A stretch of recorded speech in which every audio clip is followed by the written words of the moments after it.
Hi, I'm Henry Winkler, and I know that a lot of you may not think that contemporary sculpture has a sense of humor, or the graceful movement of a ballet dancer, or dramatic impact, but it does.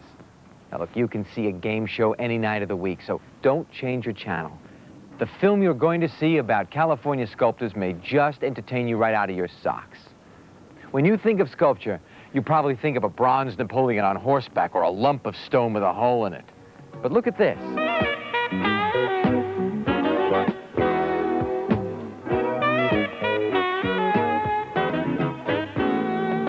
Or this.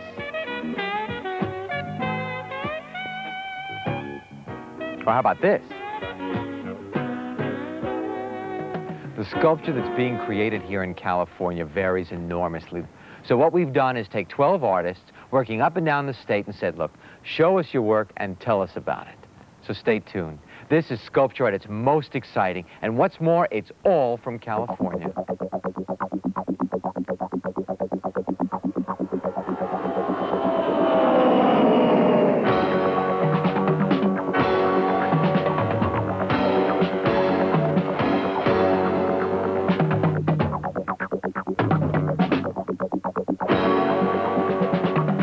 California is a wonderful place to be because we have space, and there's a certain freedom out here that, having come from the East, I found very intoxicating.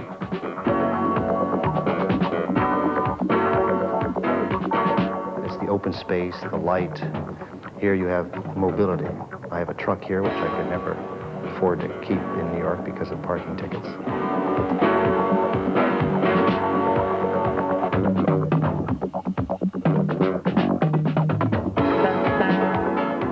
I find myself attracted to the sun. I'm like Van Gogh. I believe people are actually happier living in the sun. Anybody who's been here more than 3 weeks is a Californian in a way, aren't they? Nobody cares.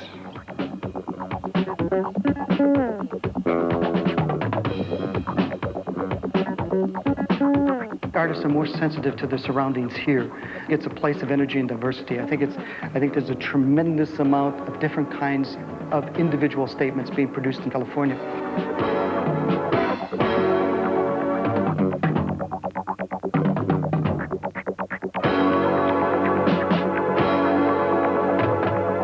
There are two major centers for contemporary art in California, and for largely commercial reasons, they are based in Los Angeles and here in San Francisco. Both cities are international business centers, and both have important galleries of contemporary art. But the art associated with each city is somewhat different. My feeling has always been that in Southern California, the tradition of modern contemporary art began when people came to work in the studios in Hollywood and Los Angeles, the movie studios. They seemed to be involved with abstract expression, idea art, I guess is what I'm really saying. And Southern California, with its kind of wide landscapes, wide vistas, clear air, pure colors, so forth and so on a non-smoggy day, take advantage of that environment, and so that the art that's produced seems to be more abstract, clearer in color, larger in scale than the work produced in Northern California. In San Francisco, the tendency has always been to look at the environment. The landscape is incredible, and when you think about the bay, and you think of the bluffs and the hills in Marin County and so forth and so on, that's what art is painted. It's a longer tradition than Southern California, but it keeps growing. It's much more painterly, much more involved with figurative expression, for example, much more landscapic configuration, even when it's abstracted. So I think that the two really are about as opposite as you could find. It's a little like Florence and Venice in the 15th century. I don't know where I fit in, really. I came from the East. I'm from Ohio, and most of my influences were Eastern in that respect. I came out here because of the weather and the marvelous lifestyle you can have here. And I don't think the weather and the light has had that much influence on what I do. I think my aesthetic is probably more from the Bauhaus group. It's kind of a European aesthetic. My forms are, well, it's geometry to some degree, and not entirely, but I feel a lot closer to that European aesthetic. I have a disposition of a painter, yet I'm doing the process of sculpture. And by that I mean I need to see it right away. I mean, there's some distinct differences between painters and sculptors. And one is that painting, of course, is a very immediate thing. If you don't like the red, you change it to blue, or if the shape isn't quite right, you change it, and you can do that immediately. Whereas in sculpture, quite often, the commitment is made in the beginning, because you can't very well, through a major piece, decide you don't particularly like the way that works, because it requires a tremendous amount to change it. I want to have control over my forms and my shapes and my dimensions. And that's something we can do in our own studio. We don't have to send it out to a fabricator to do. We have the space and the availability to buy the sheet metal, have it sheared, cut, and we fabricate our forms, which, in a way, I think makes a difference, at least in my work. And I'm sure if I was living in New York, I probably wouldn't have that, what I consider a luxury.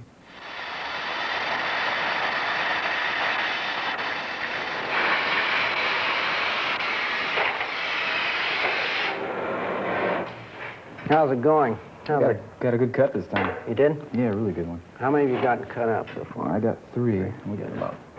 So we got this this machine here that has a template at the top and transfers that template to the steel. It's all done automatically, and we were able to get really a beautiful cut like so. With this machine, we could cut that out in a minute and a half, and it will cut up to 7 inches thick steel plate.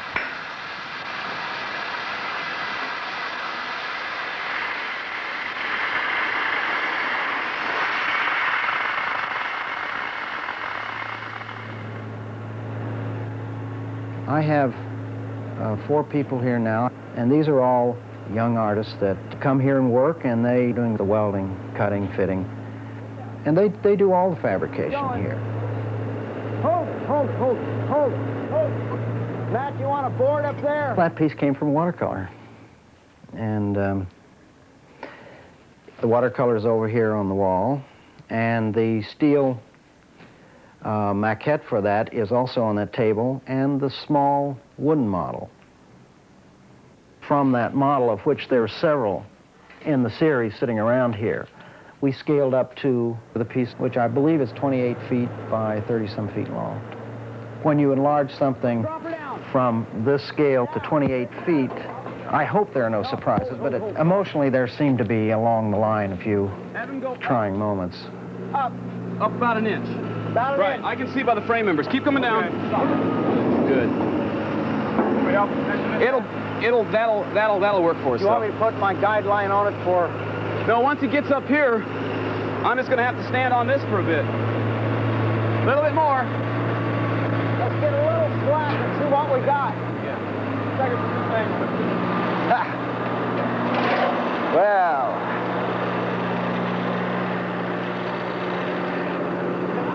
It's getting bigger. Well, not bad. Go round. Hold the head. Now, I'm centering a piece of clay. No, the clay is all right. I'm trying to center myself. Clay work in California has been a part of the tradition, especially in Southern California. And the clay movement here really began in Southern California with Peter Voulkos, with John Mason, with Kenneth Price, sculptors of that kind. And the ambition was to work with clay in a non-utilitarian fashion that wasn't a teapot or a plate or something of that kind, but in fact was a piece of sculpture. And the history says that Voulkos is credited with that first breakthrough, manipulating clay the way the abstract expressionist painters were manipulating paint. Physical action, physical involvement. The platform. The platform.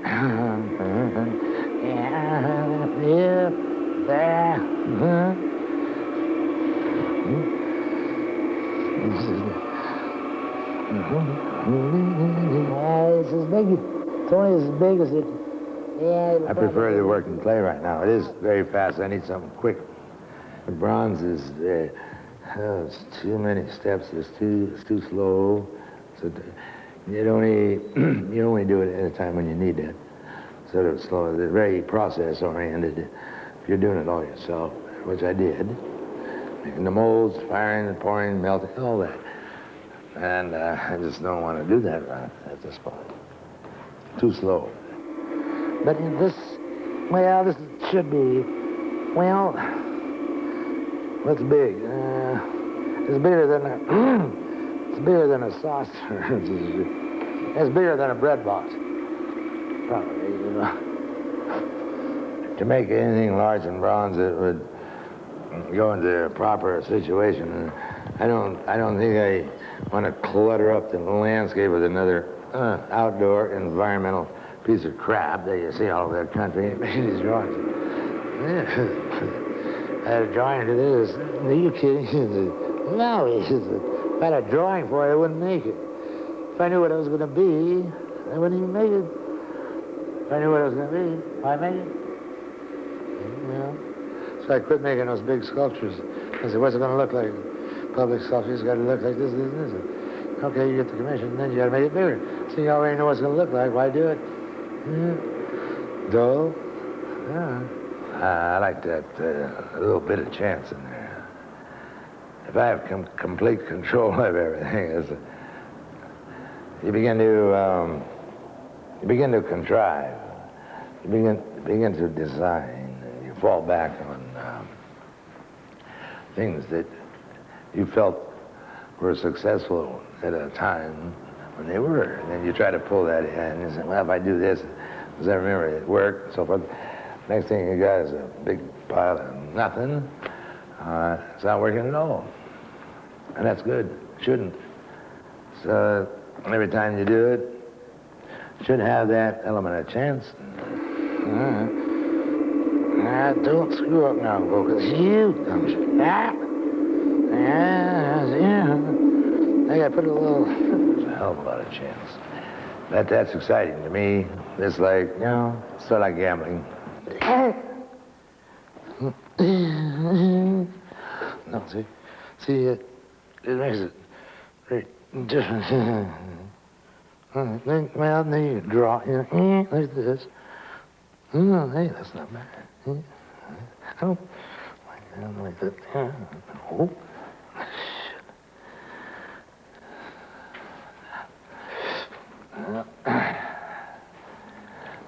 I always say, every day don't know something. And then the next day, hey, seriously, I didn't know that. That's good, so you keep doing it. Every day don't know something. That's great. Every day I learn something about myself by things I'm working on. I'm learning something right now. See there.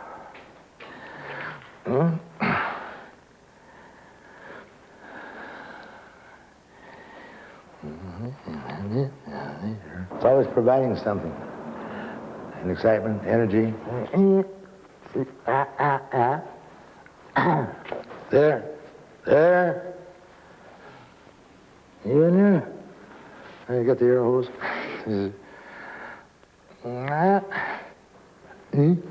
You have to pull in some new information every time, or you're just going to be repeating yourself, and you'll be a machine again.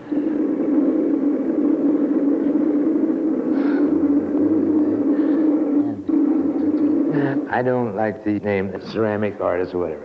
It should be six artists, whatever it is. Just because they work in clay, it has nothing to do with anything. As far as I'm concerned, clay is a thing that provides certain kind of information that the steel wouldn't or whatever. But art is art. If it works, it works. Well, so I can't really say, well, what if I had to be, you couldn't, this is the kind of thing that can only be done or made with what it is. That's what it is. I mean, what do you do? Make that out of steel? No. So, it's just art, period.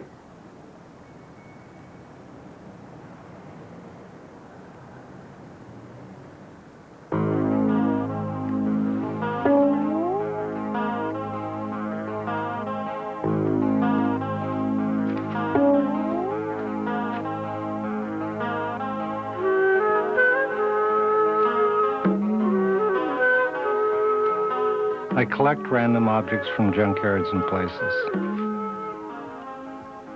They're often around for a couple of years before I use them. You find things you like, you don't know why you like them, but you know they're going to be useful one day.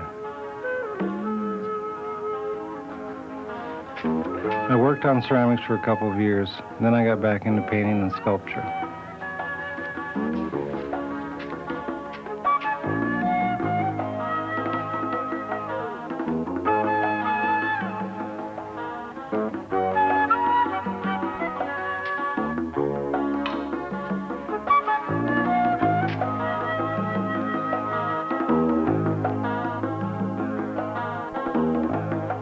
title of this piece is Grin.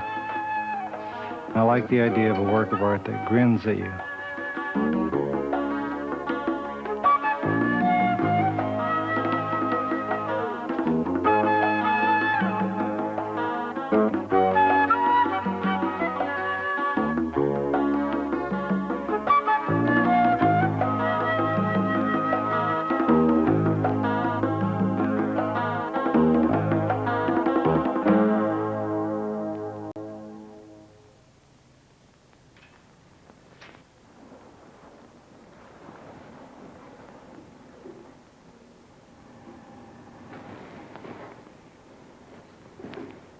All my art has a sense of humor about it. I think the humor is a witty response, but a serious response to the absurdities of life in general and the notion of being a creative artist. And in this case, the notion of even making a sculpture for a grand park, is so absurd in my mind that how could one do justice to a setting of nature's ways? I always think about shows in the park as certain kind of art, you know. Big outdoor stuff, you know. And I thought, well, the only solution would be a dog out there. And he would have a natural place. Once I have the idea of making myself as a portrait of the artist as an old dog, so I use my dog as a classic model. He's got nice qualities about him. Starts right with a Polaroid of my dog here. I start with these smaller sketches of, you can see here the initial idea with the dog would have a tongue hanging out. Then after I drew that, it was the wrong kind of dog, and that I didn't want a dog with tongue hanging out because that makes him too much of a dependent. So then I just took that out and put the cigar in, which I smoke cigars, and that gave him a state of independence. And so then he becomes a clever old dog, not just an old dog. So the idea thoroughly is expanded upon. The dog suddenly has a lot more character. If you're going to have a dog as a work of art, don't try to fool anybody. What are you doing, Bob? I'm doing a dog. Yeah, it's a dog, you know. Oh, a dog. A dog? I mean, just a dog? Yeah, that's all I've got, I mean. This dog, by the way, probably could have a few more images of itself, now that I think about it. Leg lifted.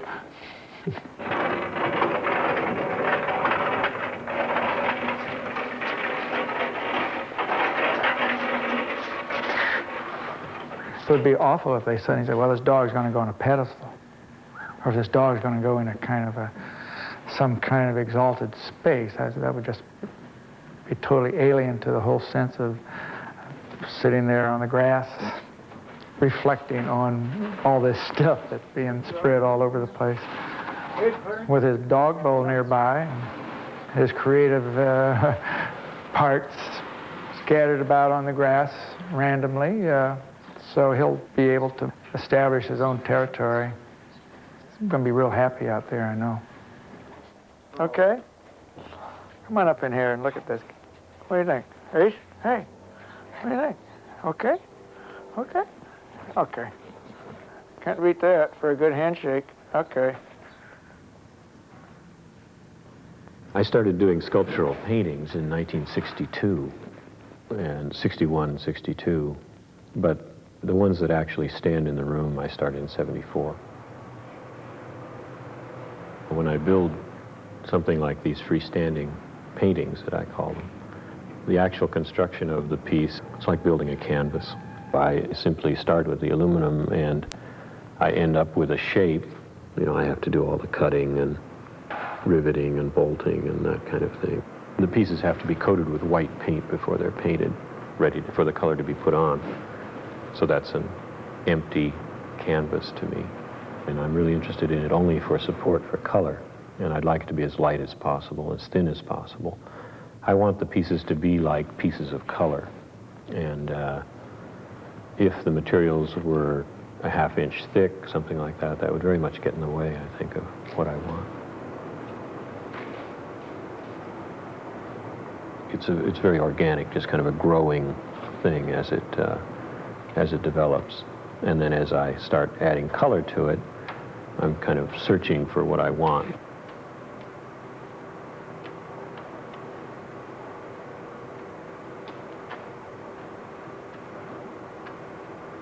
The materials I use are industrial. This paint is made for painting oil tanks and airplanes and swimming pools and things like that. They're quite strong. These paintings, if they're in the shade and outside, they last, virtually forever. There's no change in them. But if they're in the sunlight breaks them down in about 4 or 5 years. Moisture don't seem to bother them. In fact, there was a fire in Bel Air, Los Angeles, a couple of years ago, and a woman called me, and she had a brilliant idea. She had a very big painting of mine, about 15 feet long, and said, the fire's coming close to our house. Can I put your painting in the swimming pool? And I said, a great idea, which she did. And, didn't hurt it at all. Gave it a good bath.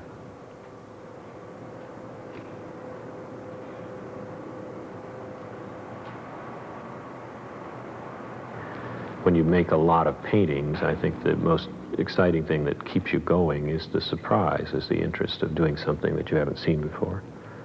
And if I've experienced it before, I don't want to do it again.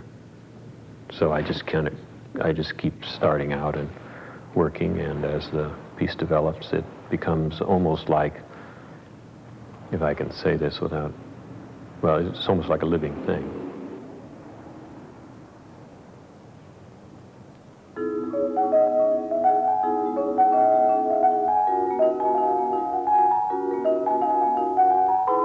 For a long time, I did pieces in cast acrylic, and I wanted to work large.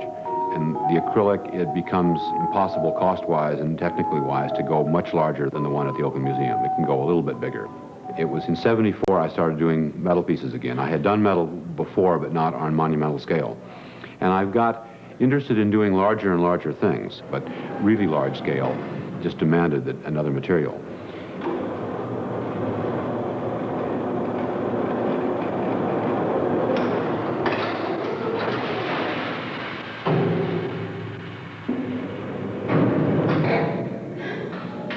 I learned first metalworking and welding and that kind of thing as an early teenager in Los Angeles building race cars. Coming down a little bit. In college, discovered that there was something called sculpture, that you made things with your hands and also used your mind. And for me, that's the wonderful thing about sculpture, is that I can physically make things myself, but it's also an intellectual challenge at the same time. I study a lot of crystals and I'm very interested in them. I use them as the concept and the way of joining form.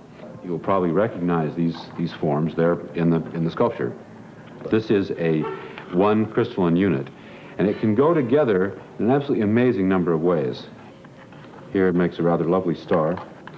This is a very regular form, but then these same forms can start taking off in non-regular ways, but still building on each other. But there's an inherent logic to this, that it can only go together certain ways. And the logic in that is very beautiful logic. And so I use these as a sort of a vocabulary. Okay. Oh, good one. You want to slip onto that pin, and I'll shift the pin down. Okay. The surface on stainless steel adds an extra problem, because most materials will age or patina themselves. Corten steel or bronze will eventually do something itself and alter the surface. The stainless steel will be forever, whatever surface you leave it with. If you leave grind marks on it, they will be there for hundreds of years. And so I felt it was very important on this piece to have a surface that would be active in the light, but still not destroy the form. You want to be able to still see the individual planes, and yet if it's brightly mirror polished, then it becomes, in sunlight, it becomes too bright. All you see is this glare. Okay, down a bit. Yeah, looks good. Dan and I worked very hard and tried a lot of different patterns before we decided that one was just the right one for that piece. But I feel very good about it now.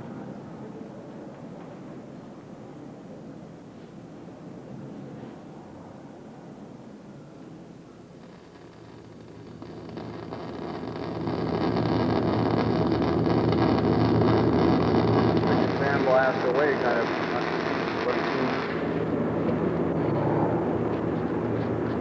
Okay, Hey, here we back are to this thing again. again. Right, yeah. I'm not too sure that I like this kind of a green-blue, now that I see this as a more lavender, a warmer tone that we'd aim at. So maybe that Rust-Oleum's not really going to work. Gee, it looks kind of good coming out of this. As the wedge began to develop for me, it became important to begin to take one thing and see within those parameters what I could do with it.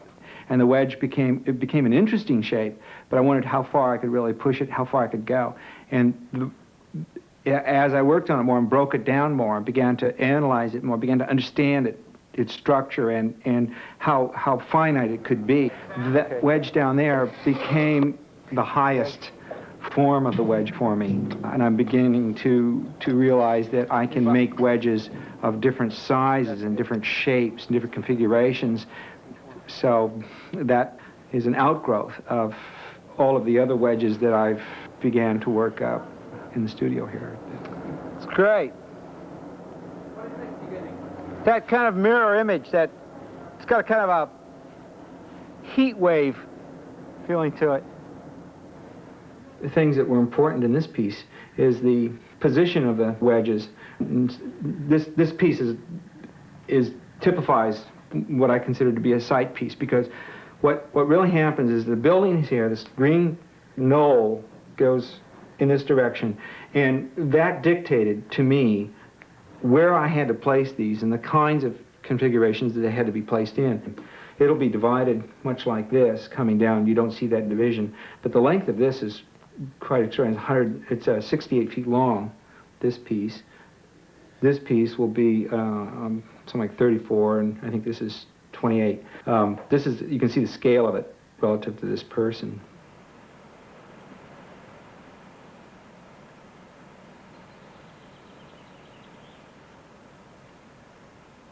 When I started arts and crafts in Oakland, I started off to be a printmaker and had never really dealt with depth and very, very two-dimensional.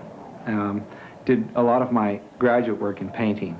It wasn't until I left arts and crafts that I began to investigate the third dimension.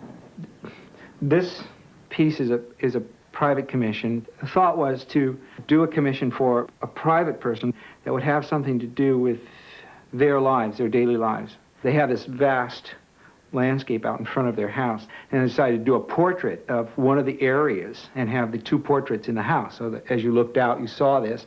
Right in front of you were two-dimensional portraits of what you saw. I discovered that there wasn't really anything of interest directly in front. So we took a rock below the house, moved it out to the space, set it up, and built up around it. And eventually that would be very natural. The grass will grow in around it, look like it had always been there, and created a perimeter around it of gravel. And now I'm doing the two portraits from that piece that will sit in the front room as you look out on it.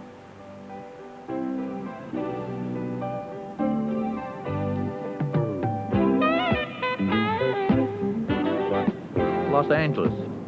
For a city that's only 55 minutes flying time from San Francisco, the differences are enormous. The climate, the landscape, industry, and the population density couldn't be more different. But one thing they both have in common is an enthusiasm for art. I've been coming here on and off for 15 years, 16 years. I've seen two brand new museums built, then one evacuated and changed. 3 museums built. And you know, if you put it in that perspective, it's like London was 150 years ago. There they were building museums. It's just, that's what you do in a big, rich city, isn't it? I think the work being produced by California artists over, say, the last 3 decades has been the best kept secret in the country. And I think what we've got here is a very artist-rich city. I don't think there's really one California school. We've heard about the fetish finish, we've heard about the LA look, we've heard about a certain sort of LA school. I think that's a small part of the activity that's been going on in Southern California. The influences come from what the surroundings are. I think it comes from the progressive architecture. I think it comes from the customized cars. I think it comes from the light that is a part of California. I think that's one characteristic of West Coast art. The work is very close to where it's being produced.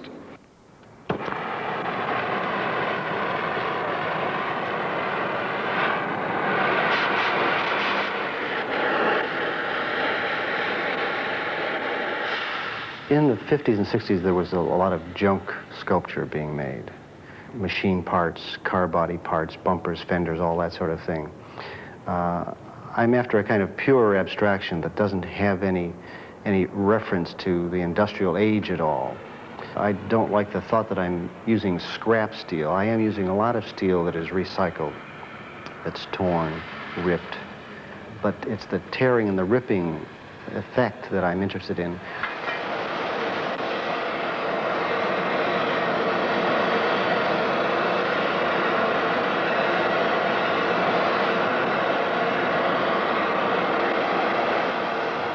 I will occasionally use aluminum, but I find steel much more flexible, much more variety possible with it. So I'm sort of committed to it. The circle, I've always been fascinated with it. I'm not exactly sure why, but it gives me a format, it gives me a discipline. There seems to be infinite variety possible within the format. On a sort of philosophical level, it seems to represent, in a kind of Zen way, everything and nothing, or the cosmos. There is, in Zen brush painting, something called the enzo, which is to just paint a circle in one stroke. And it's like the master's final statement, to paint that circle. I sort of play with that thought a bit. There's an affection on my part towards brushwork of Oriental art. Especially like Chinese calligraphy, that I'm trying to do something like that in steel.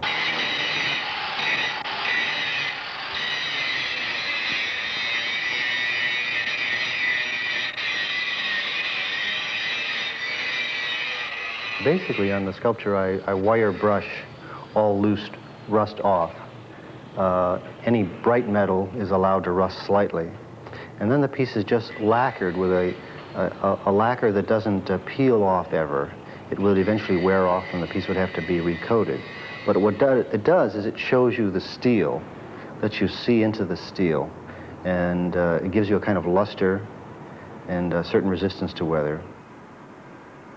I tend to work in series. I have maybe 3 basic series going at one time, and pieces will sit around for a long while before they might be resolved.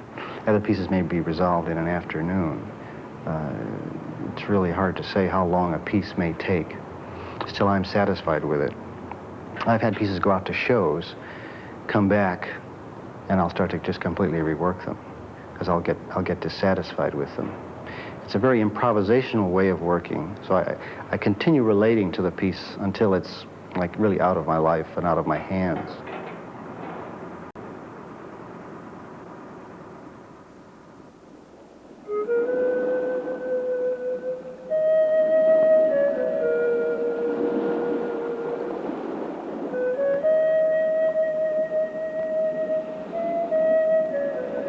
As a boy, I had a great love affair with the mountains.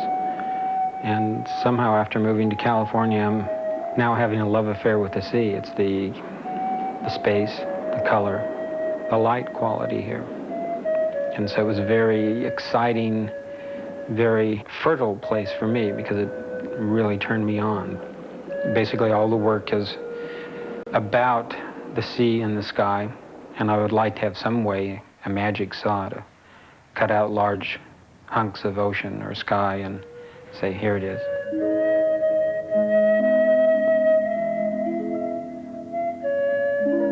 One of the things about glass is the transparency of and the color of the material allows me to define a certain kind of space and color sensibility, which I'm interested in.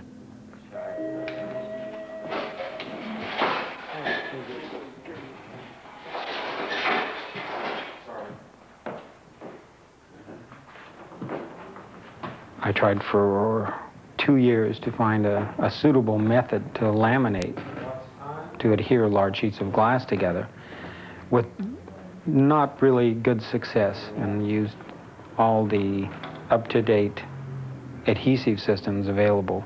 And at one point I ran out of glass and money, and I happened to have 2 small cases of picture glass, 18 by 24, sitting in the studio. So I thought, well, I'm going to cut this glass up into 1-inch strips and go through every process that I can find available to laminate glass. And during the process of trying to find ways to laminate the pieces together, one piece stuck to another piece, started looking like something, and it extended here and there, and it started to come together as pieces in themselves and became the basis for the pieces that were in my exhibition at the Los Angeles County Museum, which were triangulated truss beam pieces made from 1-inch strips of glass. By going through this process, I found a way to laminate the large lights of glass together to make very solid, heavy pieces, very similar to the pieces I was making in polyester. 2 inches, we have more than one left over then. Yeah, because this is the last one in the trial piece. And as we figure out exactly what... That top's pretty well lined up, needs to come in just a little bit more. Loosen up a little bit. Now you're cooking. That looks pretty good. This can go anywhere, either indoors or outdoors, which is another reason I wanted to work with glass as opposed to the polyester, which cannot go outside because it doesn't weather well.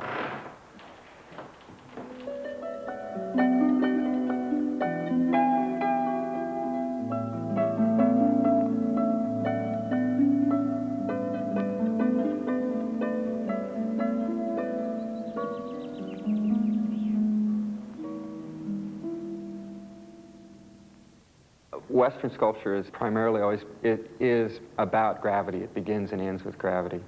And its initial impetus was anthropomorphic, to replicate man somehow resisting gravity and standing straight up and down on Earth.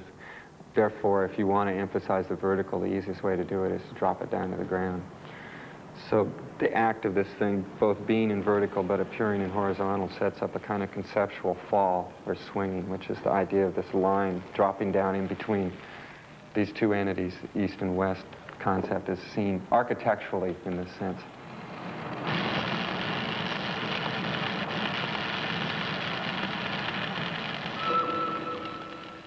There's a particular piece, it's about the fourth work in this series. It's called Horizontal Pillars.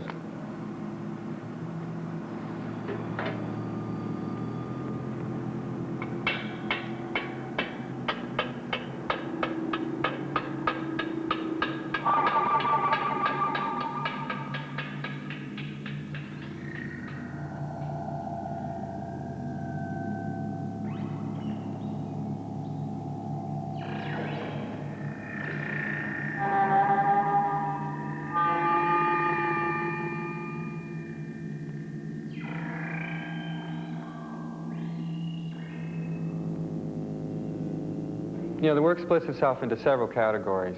There's the sculpture, which is just straight sculpture. Then there's the wrapped bamboo poles that are often done in steel or fiberglass or wood or some other material that looks like bamboo. That is like a sculptural drawing or an object drawing.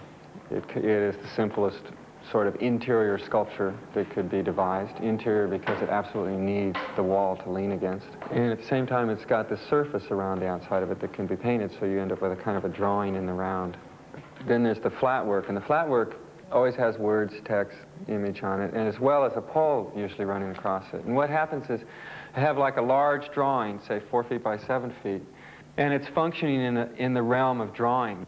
In order for art to have any validity, it's got to have some sense of progress to it. It's got to be in advance of other art that preceded it. I see art as a field. Its point is the study of the act of creativity. And it's a study that's both detached and observatory and also in action. It's a studio study or a practical study. All right, ready? On 3. 1, 2, 3. Wow. Hit me, sucker. Okay, don't go over.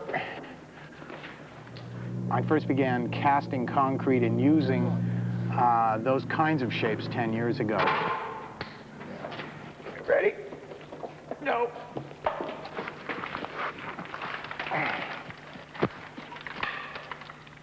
The reason I chose concrete is because it can have its own context. My approach is not to make sculpture and paint it. It's rather to use these colored objects from the palette to build. And the building is a result of the success of these color shapes. That's good. Excellent. That's what comes from leaving it in long enough. The color I use in it is 100% pigment that's cast into the concrete when it's wet, and the alkali in the concrete dries the pigments. So I'm getting a color shape that has more believability. It has more gravity to it simply because it's not applied pigment.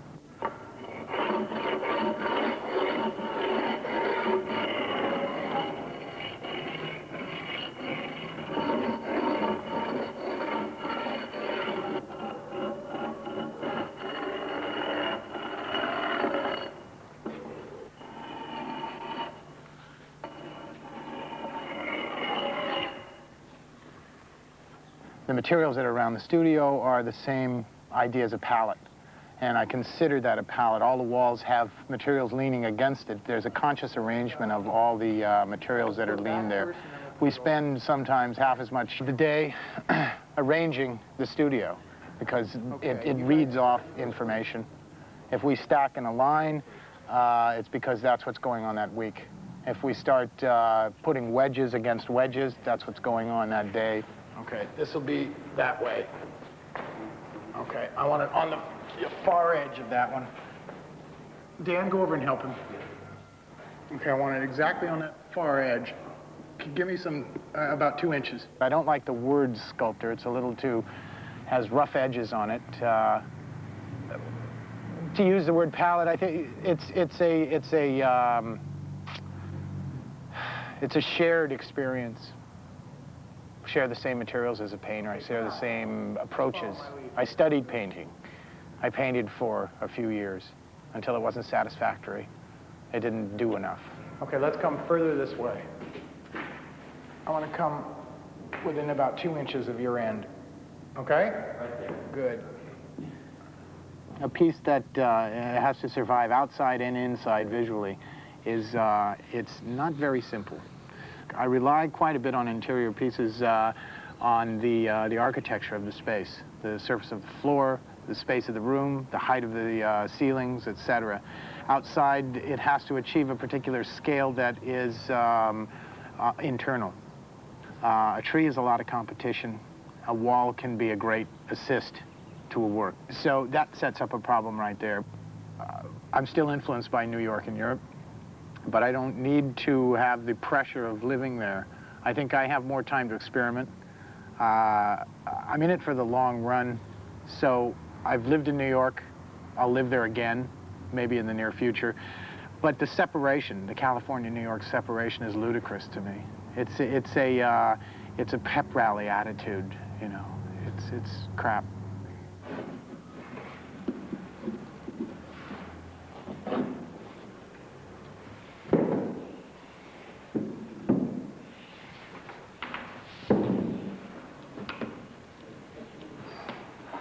I think I made the first wood piece in about 1970, the first tree branch piece.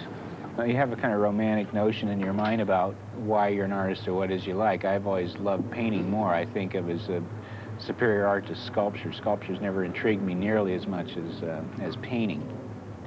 The wood pieces I always saw as alternatives to painting. There's probably 10% or 15% of the artists alive today using glue guns for various reasons. I don't know how this modern technology is going to work out, though. I think it'll probably all fall apart in 20 years. I have bug problems in some of my work and stuff. There's a kind of bug that attacks the wood, you know, once it falls down. The little varmints get in there and they keep eating. And we have them fumigated sometimes, but they don't always get them. It's easy for me to laugh about it, but some people have paid a lot of money for these things, and they get a little spooked by it. I've always envied other artists that worked from nature, you know, like Cézanne, Picasso. They had the luxury of looking out the window and drawing inspiration directly from something that exists rather than all from your, you know, your own imagination. A friend of mine told me about this orchard that had been missed by the fire that swept through Malibu. And I started looking around the perimeter where it had been burned. And I started looking at all these trees that the fire had swept through and had stripped all the leaves off the branches. So all that was left were these black charcoal lines. What I was relating to was the line quality of the branches against the sky, which was like the background of the thing. It looked very hand-drawn and natural. It had a nice gesture to it, and I was just sort of taken by them. And I thought I should take some of these back to the studio with me because they look like a natural element just begging to be used. So I broke some off and I took them back, and I had them around the studio for a while. It took me a long time to figure out what to do with them. And I had them just leaning against the wall, and I liked that line quality. And so I eventually constructed a few very simple pieces. Once I made one of them, I liked it because here I finally got to the wall and I was making something in a painting format. The majority of the pieces I made for the next 8 years or so were all stick wall pieces, and they were all painted. The paint was always a device to try to indicate how I wanted the viewer to see the thing. One thing led to the other. And I thought I would construct a wooden wall piece, stretch a canvas the same size as that, put them side by side, and use that wood panel like another artist would use a landscape or still life, and take information, not render it on the canvas, but take information from there and apply it to the paint, and then the paint would get back in the wood, so I'd sort of be feeding one off the other. And when that idea came around, it just happened to coincide with Mount St. Helens blowing up. The felled trees on the sides of the hills and the log jams, it was like a landscape reference that I could use. The next logical step was to make sculpture. I just have always shied away from sculpture. Sculpture to me really is that stuff you back into when you're trying to look at a painting. So, but once I painted long enough, then I felt the urge I like to make stuff. I'm fairly physical. So I wanted to make some sculpture, and I was doing painting so I could justify doing both. And the sculptures, I think, are successful sculpture because they really work in a round. They're truly three-dimensional pieces. You can walk completely around. There's no back sides or front sides. They're not, in a sense, like a statue sculpture. You know, there's not a side shot that's not so interesting. You know, and you're looking through the piece, and it's like drawing in space, in a sense, and creating form.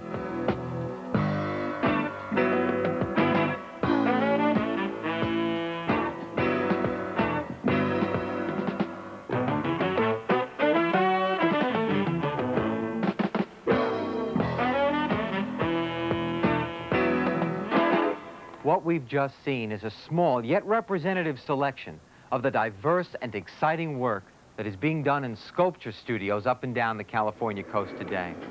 You know, one of the things that I find so interesting are the various attitudes that these artists have toward their environment. For some, it's a nirvanic situation. For others, it's the constant sunlight and the wonderful feeling of space. But in spite of these differing views, unity does exist among these artists. All of them are influenced by the space and light surrounding them, and they're not afraid to experiment with these elements. Now, whether or not they would like to be classified as a California school or movement, that's doubtful. Yet they do constitute a school, unified not only geographically, but in their outlook on America and the rest of the world. As Richard Koshalik says in his enthusiasm for the new Los Angeles Museum of Contemporary Art, it's a good thing and a good time to be West. You know, I think he's right. I like it here. Thank you.